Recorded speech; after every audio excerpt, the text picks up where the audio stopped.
আপনি দেখলেন যে ইমাম সাহেব এখনো পর্যন্ত সালাম ফিরতে ওনার বাকি আছে, আপনার দোয়া পড়া হয়ে গেছে, তাশাহুদে বসেছেন, দরুদ পড়ে নিয়েছেন, আত্তাহিয়াত পড়তে হতো, আত্তাহিয়াত পড়ে নিয়েছেন, দরুদ পড়ে নিয়েছেন এবং মাসুরা পড়ে নিয়েছেন, দোয়া মাসুরা।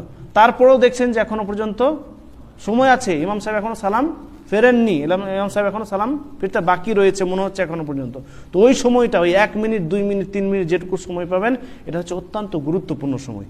আমরা অনেকে ভাবি যে ইমাম সাহেব এখনো লেট করছে, আমার দোয়া পড়া হয়ে গেল, কি ব্যাপার। আরে ওটা ভাবেন না, আপনি এটা ভাবেন যে ওটা হচ্ছে নেয়ামত। আপনার দোয়া পড়া হয়ে গেছে, ইমাম সাহেবের দোয়া এখনো পর্যন্ত পড়া হয়নি, বা ইমাম সাহেব সময় দিচ্ছেন কিছুক্ষণ, তো ওই সময়টা হচ্ছে অত্যন্ত গুরুত্বপূর্ণ এবং নেয়ামতওয়ালা সময়।